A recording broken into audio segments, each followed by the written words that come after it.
గౌతమ్ గారు నమస్తే సార్. నమస్తే అండి. సార్, ఈ 2024 ఎలక్షన్స్ జరిగినాక జనాల్లో ఒక ట్రెండ్ అబ్జర్వ్ చేశారా సార్?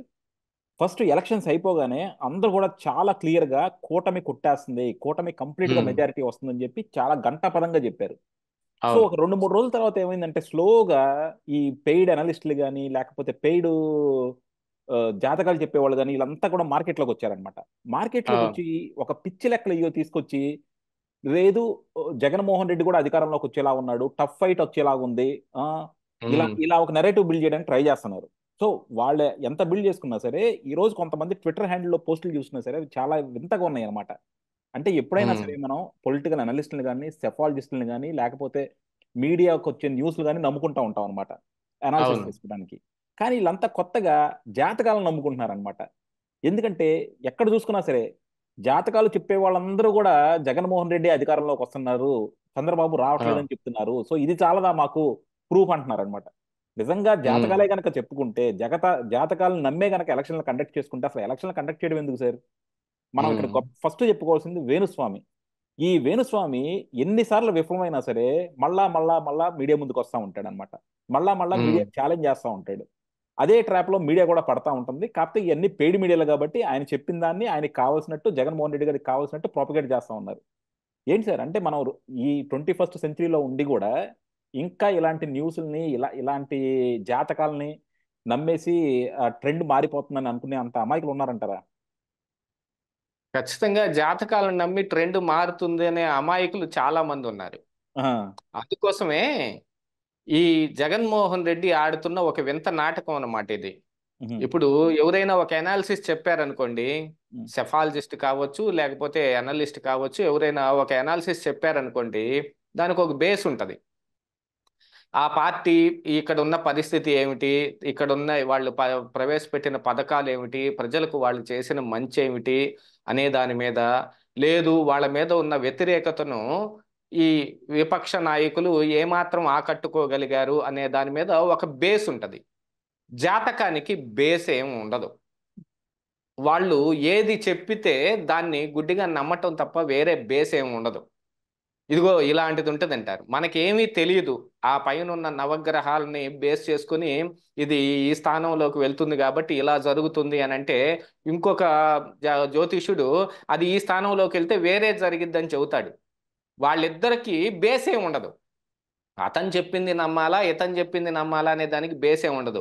ఇప్పుడు జగన్మోహన్ రెడ్డి మొన్న లండన్ వెళ్తూ మనకి పోయినసారి వచ్చిన 151 కంటే కూడా ఇంకా ఎక్కువ వస్తాయి, ఎవరు అధైర్యపడకండి, నేను అలా వెళ్ళి ఇలా వచ్చేస్తాను, నెక్స్ట్ 9వ తారీఖున 9 గంటల 38 నిమిషాలకి వైవి సుబ్బారెడ్డి ముహూర్తం ఫిక్స్ చేసేస్తాడు, మనం ప్రమాణ స్వీకారం చేస్తాము అని చెబుతాడు.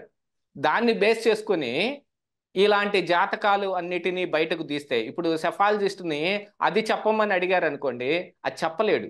ఎలా వస్తాయో చెప్పాలి, వివరించాల్సి వస్తుంది. జాతకానికి వివరణ ఏమి ఉండదు. ఏ స్థానంలోకి గురువు వస్తే ఏం జరుగుతుంది, ఏ స్థానంలోకి శని వస్తే ఏం జరుగుతుంది, అది ఏమి, అంతా ఒక అభూత కల్పన. ఆ కల్పనని బేస్ చేసుకుని ఇప్పుడు జాతకాలు చెప్పే వాళ్ళందరూ జగన్మోహన్ రెడ్డి కొనేశాడు అనుకోండి, వాళ్ళందరూ కలిసి జగన్మోహన్ రెడ్డి గెలుస్తాడు, ఇదిగో ఇది బేస్ అన్నారనుకోండి, ఓ చక్రం గీసి చూపించారనుకోండి, నమ్మబుద్ధేస్తూ ఉంటుంది. ఇప్పుడు అసలు దేవుడు ఉన్నాడా లేడా అనే దాని మీద హేతువాదులు కొట్టుకుని పోతూ ఉంటే, నమ్మే జనాలు ఇంకా చాలా మంది ఉన్నారు కదా. దైవాంశ సంభూతులు చాలా మంది ఉంటారు.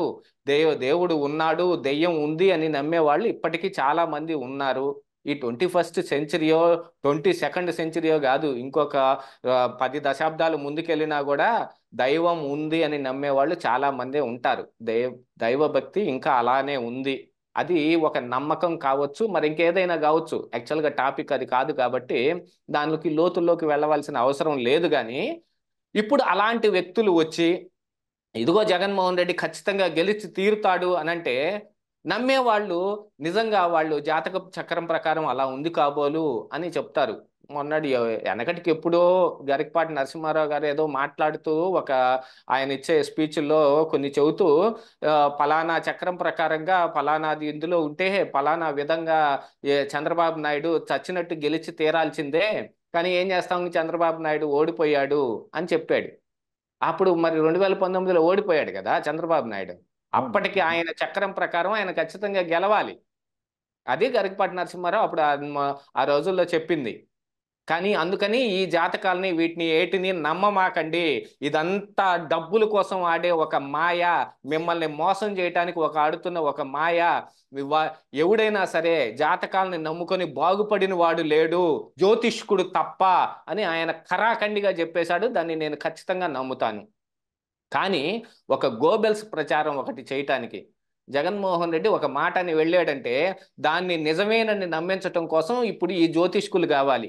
అనలిస్టులో లేకపోతే ఎవరైనా సెఫాలజిస్టులో వస్తే వాళ్ళేంటి శాస్త్రీయబద్ధంగా చెప్పాల్సింది ఉంటుంది.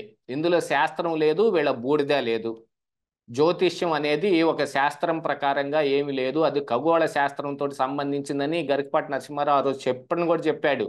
జాతకాలు ఎవడు నమ్మబాకండి అని అన్ని వేదాలు చదివిన ఆయన, అన్ని పురాణాలు చదివిన ఆయన, అంత బాగా ఎక్స్ప్లెయిన్ చేయగలిగిన ఒక మహా మనిషి చెప్పిన దానికంటే ఈ వేణుస్వామి గొప్పోడని అంటే నేను ఒప్పుకోను. అంతకంటే గొప్పోడు ఎవడు లేడు. ఈయన కనీసం మరి గాయత్రి మంత్రం అన్న తప్పు లేకుండా చెబుతాడో లేదో మనకు తెలియదు. జ్యోతిష్కం అంత బాగా ఎలా వస్తుంది? అన్నీ ఆ వేదాల్లోంచి వచ్చినాయి అనే చెప్పుకోవటమే కదా. వెనకటికి ఒక సామెత ఉండేది. బ్రిటిషర్స్ మనకి ఇక్కడ భారతదేశంలో రాజ్యం చేస్తున్న టైంలో ఇక్కడ కొన్ని కొన్ని ఇవి నడుస్తూ ఉండేవి. అన్ని వేదాల్లో ఉన్నాయి షా అని వేదాలని నమ్ముకున్న ఒక పండితుడు చెబుతాడు. దాన్ని ప్రజలందరూ నమ్ముతారు.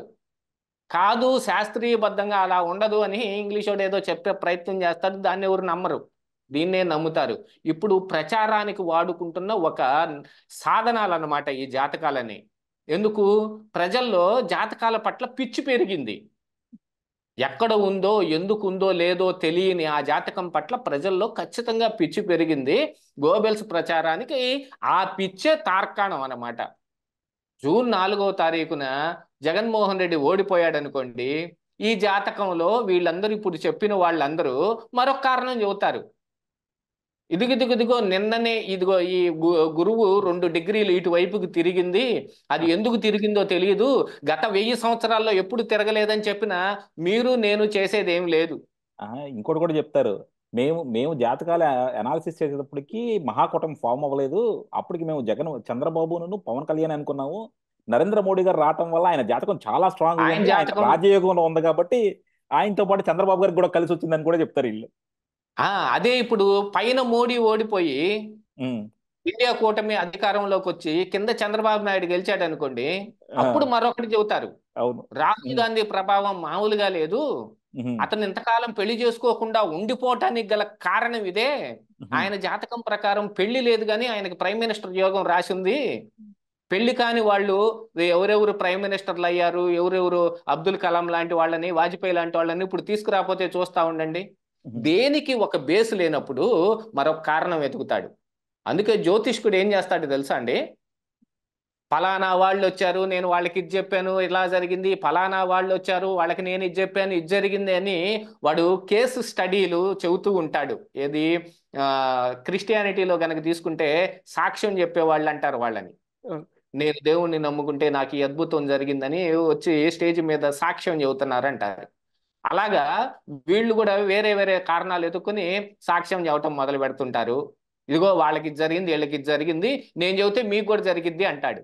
జరగని వాళ్ళు వేళ్లల్లో ఉంటారు, జరిగిన వాళ్ళు వందల్లోనే ఉంటారు. అది యాదృచ్ఛికం మాత్రమే. ఎవడి జీవితాన్ని, ఎవడి అదృష్టాన్ని ఈ జ్యోతిష్కుడు ఊహించలేడు, చెప్పలేడు, దాన్ని సరిదిద్దలేడు. జాతకం ప్రకారమే జరిగేటట్టయితే అన్ని మనకన్నీ తెలిసినయే. కృష్ణుడు భగవద్గీతలో చెప్పిందే, జాతస్య ధ్రువో మృత్యు, పుట్టిన ప్రతి ఒక్కడు మరణించక తప్పదు. అట్లాగనే వాడికి జాతకంలో వాడికి ఏమి రాసుంది అని అంటే అదే జరగాలి కదా. మరి దాన్ని వీడు ఎలా ఊహించి చెబుతాడు? అలా ఊహించి చెప్పగలిగుంటే, వీడు ఏదైనా ఒక పరిహారం చెప్పి మార్చగలిగుంటే ఎంతమంది జాతకాలు మారిపోవాలండి? అంబానీలందరూ కలిసి అడుక్కు తినే వాళ్ళు అయిపోవాలి, అడుక్కు తినే వాళ్ళందరూ కలిసి అంబానీలు అవ్వాలి. కానీ వీడు దీంతో పాటు అది బిజినెస్ చేస్తాడు. మీరు ఈ పరిహారం చేయండి, ఈ యాగం చేయండి, ఈ యజ్ఞం చేయండి అని. యాగ యజ్ఞాలు చేసితే ఏం జరిగిద్దో అది తర్వాత సంగతి. వాళ్ళు ఒక ముగ్గేసి వీళ్ళ దగ్గర ఒక అమౌంట్ గుంజటం తప్ప వేరే ఏమీ ఉండదు. అందుకని ఇప్పుడు జగన్మోహన్ రెడ్డి గాల్లో వదిలిన మాటకి ఇలాంటి గాలి కబుర్లు బేస్ అవుతాయి అన్నమాట. దానికోసం ఇప్పుడు వీళ్ళందరినీ తీసుకొచ్చి యూట్యూబ్ నిండా అదే వాళ్ళ సొంత మీడియాలోనే వాళ్ళ మీడియాలో వీళ్ళందరి చేత చెప్పించి దీన్ని ప్రచారం చేయటం మొదలు పెడతారు. ఏ బేసు లేనప్పుడు గాలిలో దీపం పెట్టి అది ఇంకా కొట్టుమిట్టాడుతూ ఉంటే అది వెలుగుతోంది చూడండి అని చూపించే రకాలన్నమాట ఇవన్నీ. అది గప్పున ఎప్పుడో పెద్ద గాలి వచ్చినప్పుడు ఆరిపోతుంది, ఆ టైంకి వీడు కనపడకుండా పోతాడు. వీళ్ళందరూ చేసేది అదే. ఇది ఒక పెద్ద గోబెల్స్ ప్రచారం. వేణుస్వామి అతను పెద్ద జ్యోతిష్కుడు అని చెప్పుకోవటం తప్ప అతన్ని చెప్పిన దాంట్లో బాబు గోగినేని కానీ మిగతా చాలా మంది కూడా ఎన్నిసార్లు ఎన్ని రకాల ట్రోల్స్ జరగలేదండి. సలార్ మూవీ దగ్గర నుంచి వెనకటికి ఎప్పుడో జరిగిన ఈ రేవంత్ రెడ్డి చాలా రేవంత్ రెడ్డి సీఎం అవడం చెప్పాడు, సుమాను రాజీవ్ కనకాల విడిపోతారని చెప్పాడు, రకరకాలు చెప్పాడు. ఆ, చాలా చాలా చెప్పాడు. అలాంటి అన్ని చెప్పిన తరువాత ఇప్పుడు మళ్ళీ వచ్చి మాట్లాడుతుంటే మనం నమ్ముతున్నామంటే అది అవివేకం. నమ్మేవాడు ఉన్నాడు ఉంటే మనం ఏం చేయలేం కదా. అదే. బంచ్ ఆఫ్ ఫూల్స్ ఉన్నంత కాలం ఎవడేం చేస్తాడు చెప్పండి. ఉహుం, అజ్ఞానం ఎప్పుడు ఏదో ఒక రోజుకి అది జ్యోతిలాగా ఆరిపోవలసిందే. ఉహుం, ఆ జ్యోతి ఏమో అఖండంగా వెలుగుతా ఉండదు. అజ్ఞానపు జ్యోతి జూన్ 4న కొంచెం అటు ఇటు అయితే వీళ్ళు మరీ మాటలు మాట్లాడి తప్పిచ్చేసుకుంటారు తప్ప దాని మీద స్టిక్ ఆన్ అయి ఉండి నేనేం చేసుకుంటాను అని. అప్పుడెప్పుడు బండ్ల గణేష్ ఒక మాట అన్నాడు, కాంగ్రెస్ పార్టీ గెలవకపోతే గనుక నేను బ్లేడ్ పెట్టి గొంతు కోసేసుకుంటాను మీ అందరి ముందు అని. ఉహుం, TV9 వాళ్ళు అనుకుంటాను పోయి వాడి ఇంటి ముందు, బండ్ల గణేష్ ఇంటి ముందు, సారీ వాడన్నాను, ఆయన ఇంటి ముందు ఏంటి మీరు వస్తారా ఇప్పుడు గొంతు కోసుకుంటారా అని. ఉహుం, ఆయన వచ్చి బయటకు వచ్చి గొంతు కోసుకుంటే వీళ్ళందరినీ అరెస్ట్ చేసేవాళ్ళు. ఉహుం. అసలు ఏం చేస్తారో తెలియదు. ఇప్పుడు అంత ఆ, దాకా తీసుకెళ్తారనమాట ఉమ్, మాట్లాడుకునే టైంలో. రెచ్చిపోయిన వాళ్ళు ఇలా మాట్లాడేసి అబాస్ పాలవుతూ ఉంటారు. రేపు గనక కొంచెం మ్యాటర్ అటు ఇటు తేడా అయ్యి జగన్మోహన్ రెడ్డి నిజంగా గెలవకపోతే వీళ్ళందరూ వేరే కారణాలు చెప్పకపోతే అప్పుడు చూడండి. యా. చూద్దాం సార్, ఎందుకంటే ఎలాగో 4వ తారీఖు ఎక్కువ రోజులు ఎంతో దూరంలో లేదు. ఇలాంటి వాళ్ళందరూ కూడా మడత మాటలు అంటారు కదా, ఇవన్నీ కూడా మనం వినబోతున్నాం అనమాట. నరం లేని నాలిక ఎటైనా తిరుగుతుందండి. అదే. ఇది పెద్దలు ఎప్పుడో చెప్పారు. Yeah. Thank you sir, thank you.